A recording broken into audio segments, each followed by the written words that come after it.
everyone. Today I will read you 3 Hitopadesha tales. Enjoy. Pious Cat. A hungry cat once stole into a farmer's kitchen. Huh? Goods. Huh?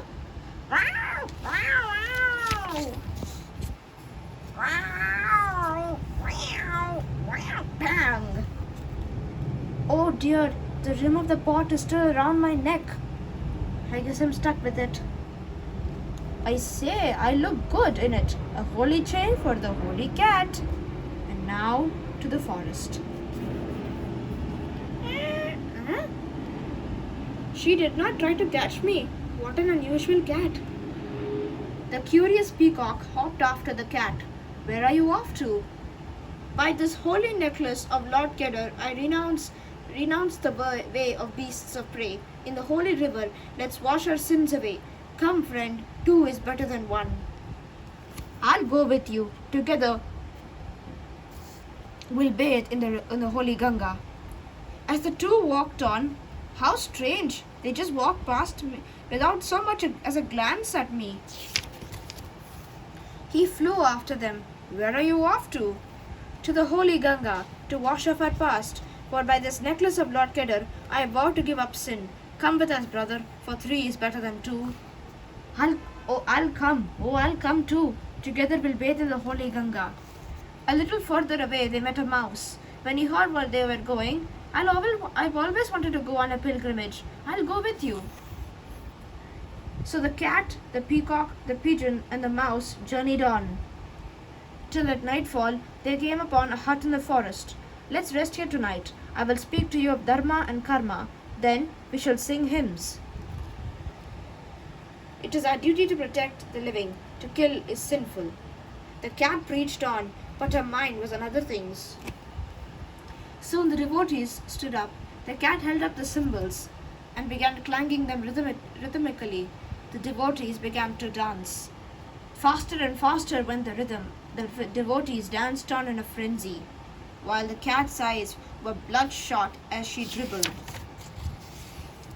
Suddenly, the cat jumped down from the platform, danced up to the entrance, and blocked it. Then she dropped the cymbals to the floor. Clang! The mouse was the first to sense trouble. Oh, I'd better dig a hole fast. You vain peacock, whom would you woo with that display of feathers? God gave me these feathers, O Holy One. I cannot but display them. While the cat baited the peacock, the mouse finished digging the hole. She's out for the poor pigeon now. And whom would you woo with your feet dyed red? God gave me these red feet, Holy One. I have not dyed them. Finally, the cat turned upon the mouse. And you, whom would you woo with your whiskers set so prettily? You, my pretty one, I wish to woo you. The furious cat jumped at the mouse. Shh! But the mouse was too quick for her. Thud! Before she could recover, the peacock and the pigeon quickly flew through the door to a tree outside. The cat dashed out after them, but it was too late. So back she went into the hut. Come out, dear mouse. I'll give you gold, all the gold I have. Aren't you my nephew? Of course I am your nephew, but I don't want your gold. Just then, a dog entered the hut. What are you up to, puss? The cat picked up the cymbals and adjusted her earthen ornament. Then, by this holy necklace. But the dog was no fool. Well, a pious cat. Marvelous. With that, he sprang on the cat and ate her. Later, when the dog had left, the mouse crept out of his hole. All that was left of the cat was the rim of the broken pot. He dragged it out of the hut and showed it to the peacock and the pigeon. Look, Auntie has sent you this relic of Lord Kedar. A dog shortcut her pilgrimage by bringing her salvation right here. Ha ha ha ha ha! Never again did the 3 feel the urge to go on a pilgrimage. The pig and the dog. A man had a pig and a dog. One day, he suddenly realized that the two animals did not work at all. Get up, you lazy creatures!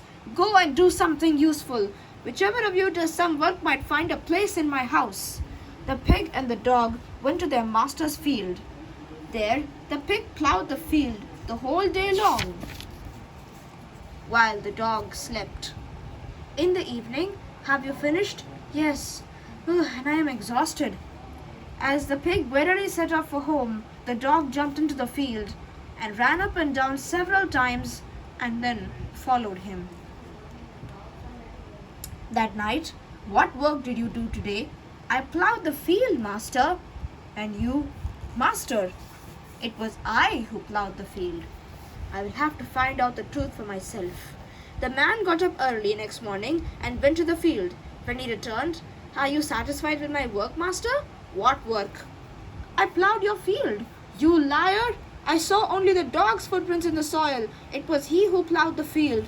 But, go away, you lazy creature.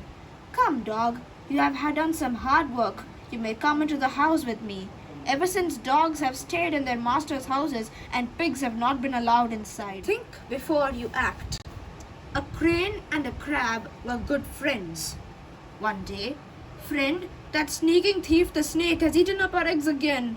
Oh no, we are helpless. You are not when you have a friend like me. You must get the snake killed. I have a plan. The crane listened carefully as the crab unfolded his plan. I like your idea. It must work. I am sure it will. However, the crane's wife was not very enthusiastic. Are you sure of the results? Is there any drawback in the plan? Please think. We have no time to think. We have to act now. The crane flew to the seashore, collected a dead fish left behind by the fisherman, and dropped it near the place where a mongoose lived. He collected another dead fish and dropped it a little distance away. I hope the crab's plan will work. After some time, when the mongoose came out, I smell fish. Ah, here it is. Ah, one more fish. What? Another? Today is my lucky day. The mongoose followed the track of the dead fish and reached the tree where the crane lived. Ah, here he comes. The snake also spotted his enemy. How dare he enter my territory? A snake! In the fight that followed, the snake was killed, much to the relief of the cranes. Thank God our eggs are safe. But their hope was short-lived. The following day, the mongoose followed the same track. What? No fish today? Let me climb this tree and try my luck. When the cranes flew back to their nest, they saw the mongoose going down the tree, and they found the eggs missing again. We got rid of one enemy only to invite another. That's why we must think carefully before we act.